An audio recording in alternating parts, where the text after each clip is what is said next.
সত্যি আজ আমি এতটা লজ্জার মধ্যে পড়বো আমি কখনো চিন্তাও করতে পারিনি। আল্লাহর রহমতে কোনো রকম মান সম্মানটা বাঁচাইতে পারছি। আলহামদুলিল্লাহ। সব কিছু মিলিয়ে আল্লাহর কাছে অনেক অনেক শুকরিয়া। আসসালামু আলাইকুম। আশা করি সবাই ভালো আছেন। আল্লাহর রহমতে আমিও ভালো আছি। আজ একটা জিনিস রিয়েলাইজড করলাম যে আসলে যারা অনেক অভাব কষ্টে থাকে তাদের জীবনটা না কত কষ্টে থাকে। সম্পূর্ণ ভিডিওটা দেখলে আপনারা বুঝতে পারবেন। আশা করি আপনাদের কাছে ভালো লাগবে। আমার ভিডিওটার সাথেই থাকবেন। এই যে চিংড়ি মাছগুলো দেখছেন এগুলো 5 থেকে 6 মাস আগে আমি ফ্রোজেন করে রাখছিলাম। যে কোনো মাছ মাংস কিন্তু টাটকা ফ্রেশ রান্না করলেই বেশি মজা লাগে। ফ্রোজেন করলে অত বেশি মজা লাগে না। তারপর আবার চিংড়ি মাছ বলে কথা, আমি শীতের সময় কিন্তু অনেক মাছের ভিডিও আপনাদের সাথে শেয়ার করছি যেগুলো আমি বাবার বাড়ি থেকে আনছিলাম। তো আমার ভিডিও যারা দেখবেন তারা তো জানেনই। তো সব মাছ কিন্তু আমার খাওয়া শেষ, কিন্তু চিংড়ি মাছগুলো আমি খাইতেই পারি না, যেহেতু আমার ছোটো ভাই এই বাগদা চিংড়িগুলো বেশি পছন্দ করে। বিয়ের আগে কিন্তু আপনারা দেখবেন ছোটো ভাই বোন যদি থাকে তাদের সাথে অনেক খুনসুটি বা ঝগড়া মারামারি থাকে।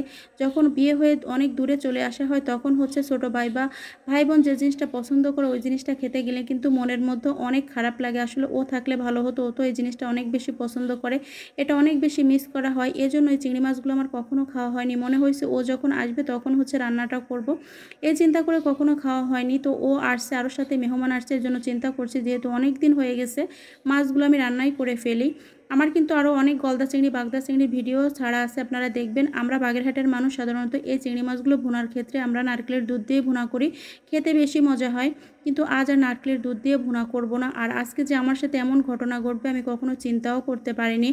যাই হোক, আপনারা দেখতে থাকুন তাহলে বুঝতেই পারবেন। এই চিংড়ি মাছগুলো কিন্তু একটু তেল দিয়ে ভাজতে গেলে কিন্তু অনেক বেশি তেল বেরিয়ে আসে, কারণ মাথার মধ্যে অনেক ঘিলু থাকে। যেহেতু অনেক মাছ ফ্রোজেন করা রয়েছে এজন্য কিন্তু মাথা থেকে একটু পরিমাণ ঘিলুও বের হয়নি, সব ঘিলু একদম শুকায় গেছে। আজকে আমার সব রান্নার শেষে কিন্তু তেলটা একদমই শেষ হয়ে গেছে। তখন আমি চিন্তা করতেছিলাম আমি কিভাবে রান্নাটা কমপ্লিট করব। 5টা 6টা পর থেকে একটু একটু তেল ঢেলে ঢেলে হচ্ছে মানে মাছটা ভেজে নিয়েছি। তারপরে একটু যে তেল ছিল একটু সরিষার তেল সাথে দিয়ে মানে সবগুলো পট থেকে তেল বেরিয়ে বেরিয়ে হচ্ছে মরিচ পেঁয়াজগুলো একটু ভেজে নিচ্ছিলাম। তারপরে আসলে আমার এতটা লজ্জা লাগতেছিল যে আমি কিভাবে রান্না করে ওদের সামনে দিব, আর রান্নাটা যদি ভালো না হয় তাহলে কেমন হবে। যেহেতু আমি অনেক দিন মানে রেখে দিয়েছি, আশা করছি যে ওকে খাওয়াবো। যে কোনো জিনিস আপনি রান্না করলে যদি ভালো হয়, খেয়ে যদি কেউ তৃপ্তি পায় তাহলে কিন্তু আপনার রান্নাটা সার্থক হবে। যখন দেখবেন আপনার রান্নাটা মজা হয়নি তখন কিন্তু আপনার সময়টাও শুধু শুধু চলে যাবে, আর আপনার মনটা অনেক বেশি খারাপ হবে যে রান্নাটা কষ্ট করে করলাম কিন্তু কেউ খেতে পারলো না। তো যাই হোক, সব কিছু মিলিয়ে আলহামদুলিল্লাহ। কারণ আমি এই যে রমজান মাসে বড় পট থেকে তেল বেরিয়ে বেরিয়ে রান্না করতাম, সেখান থেকে একটু পটে হচ্ছে তেল ছিল, এটা আমার মনে ছিল না। রান্নার একদম শেষ মুহূর্তে হচ্ছে ওই তেলটা আমি পেয়ে গেছি, তারপরে সেইটুকু দিয়ে হচ্ছে রান্নাটা করছি। মরিচ পেঁয়াজ ভাজার পরে হচ্ছে এখানে আমি একটু আদা রসুন, যেহেতু অনেক দিন ফ্রোজেন করা ছিল এজন্য একটু আদা রসুন জিরা দিয়েছিলাম, আর হালকা একটু গরম মশলা আমি সুন্দর করে কষিয়ে তারপরে চিংড়ি মাছ দিলাম। কারণ চিংড়ি মাছ অনেক বেশি ভাজা লাগে না, বেশি ভাজলে বা বেশি পানি দিয়ে রান্না করলে কিন্তু রাবারের মতো শক্ত হয়ে যায়। আর মাছগুলো আমি ছুলে দিয়েছি, যেহেতু অনেক দিন যাবত ফ্রোজেন করা। আপনারা ক্যামেরায় কতটুকু বুঝতে পারছেন আমি জানি না, কিন্তু মাছগুলো কিন্তু অনেক বেশি বড় ছিল। তো যাই হোক, আজকে আমি একটা জিনিস বুঝতে পারলাম যারা আসলে অনেক অভাব কষ্টে থাকে তাদের জীবনটা কত কষ্টের। আজকে আমার একদিনে এই সমস্যায় পড়ছি, তাই নিজের মধ্যে কতটা খারাপ লাগতেছিল। তো আমার ভিডিওটা যারা দেখছেন যদি আপনাদের কাছে ভালো লেগে থাকে তাহলে আমার সাথেই থাকবেন, আমার সম্ভব হলে আমার ভিডিওটা শেয়ার করে দিবেন, তাহলে আমি উপকৃত হব।